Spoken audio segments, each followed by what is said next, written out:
Hey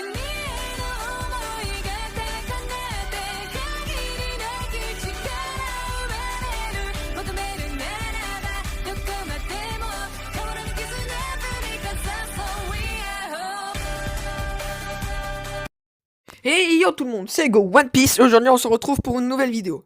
Alors aujourd'hui je vais faire une vidéo réaction sur le film Star Wars 9. Donc elle se divisera en deux parties, donc une partie non spoiler et une partie avec spoiler. Et il sera indiqué tout de suite, si vous voulez directement aller voir la partie avec spoiler. Et donc je vous souhaite directement bonne vidéo. Donc le film Star Wars 9 conclut la trilogie du 7, 8 et 9 et conclut la saga Star Wars. Donc je le trouve que le film est très bien pour commencer. Il est le meilleur de tous les Star Wars en qualité, de très beaux effets spéciaux, très bien géré. De plus, il y a énormément d'actions, ce que j'aime bien. Donc dans les Star Wars, les personnages principaux sont bien développés, mais les secondaires comme Rose par exemple sont mis un peu en retrait. Mais ce que j'aime bien aussi, c'est qu'il est très sombre comme Star Wars et conclut très bien la saga et aussi très bien la trilogie. Donc les défauts du film, c'est qu'il est un peu trop bâclé, donc il manque des trucs. Et comme je l'ai dit, certains personnages ne sont pas assez développés, ou même pas du tout pour certains personnages, mais j'en parlerai dans la partie avec spoiler. Donc maintenant, je vais passer à la partie avec spoiler. Donc pour commencer, les personnages qui sont bien développés sont Rey et Ben Solo, qui tout au long ont des super développements, et un point même que Kylo, un de mes personnages préférés de Star Wars après General Grievous.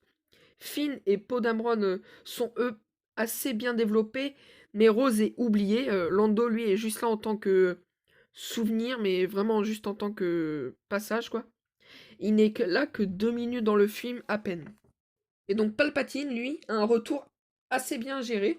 Donc même si j'étais un peu perplexe dans la bande-annonce quand je l'ai vu. Donc un gros développement. Mais le plus gros point faible des personnages, ce serait les Chevaliers de Ren qui sont pas du tout développés. On les voit 5 minutes à peine, moins que Lando Calrissian. Et ils sont juste là en tant que, comment on va dire, suppléants, on va dire. Parce qu'ils ont été cités dans le 7 et dans le 8, donc il fallait, en tant que décor, quoi, ils sont là, quoi.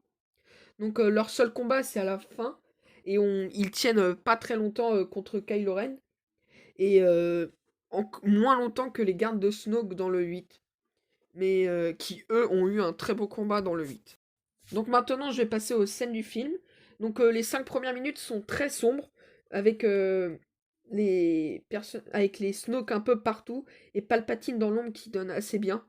Mais ce qui est assez nul, c'est qu'on ne sait pas comment Palpatine a créé les Snoke et de quoi il s'est servi pour les faire. Mais cette scène est une des meilleures du film parce qu'elle est très très sombre.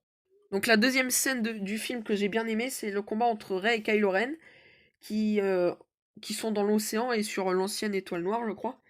Et où on a un combat très long et avec un dénouement assez dur avec la mort de Leila qui choque Ben Solo. Et on a un retour de Ben Solo et une très belle scène avec le passage de Han Solo avec son fils. Mais dans ce film aussi, on découvre quelques nouveaux personnages comme le petit monstre qui est là, qui est assez drôle et qui fait des travaux sur ses 3PO pour récupérer, pour pouvoir pour qu'il parle, pour décoder l'endroit où est le triangle. Et donc ça donne une scène assez triste avec ces 3PO qui regardent ses amis et qui leur dit je regarde une dernière fois, je regarde une dernière fois mes amis. Donc même si ça dure pas longtemps, avec R2D2 qui le répare assez rapidement. Mais il y a aussi l'ami de Finn qui était une ancienne Stormtrooper comme lui et qui n'est pas très développé.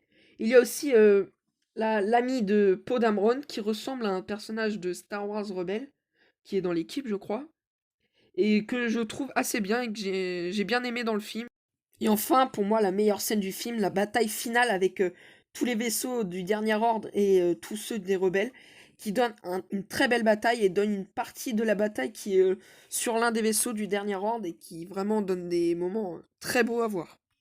Et donc la scène avec Kylo Ren et les Chevaliers de Ren, même si elle est courte, ça montre quand même une nouvelle utilisation de la Force qui est très bien faite.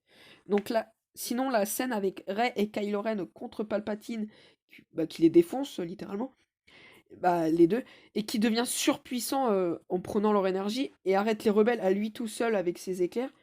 Bah, ça montre vraiment la surpuissance du méchant principal de la saga Star Wars. Et donc ensuite, on a Rey qui entend la voix des Jedi, de plusieurs Jedi, quoi. Puis elle se lève et bah, elle veut arrêter Palpatine qui utilise ses éclairs contre toute l'armée rebelle, quoi. Et qui perd encore une fois, comme un con, comme d'habitude, quoi. Moi, je suis d'accord, hein, mais il est pas très fit quand même. Mais ça donne une très belle scène, quoi. Avec leurs phrases mythiques de gentils et de méchants, un peu comme Thanos et Iron Man. Ah bah tiens, vous deux là. Vous pouvez pas refaire la scène vite fait? Mais t'es fou, moi je fais jamais ça. Allez, c'est cool. Bon bah ok, hein. Attention, j'y vais. Moi, je suis tous les Sith. Et moi, je suis tous les Jedi. Mais moi, ce qui aurait pu, pour moi, améliorer la scène et qui aurait pu la rendre meilleure, bah, c'est par exemple les visages des Sith, de quelques Sith qu'on a vus dans Star Wars, ou les Jedi qu'on a vus dans Star Wars aussi, pour que ça fasse une scène un peu plus emblématique.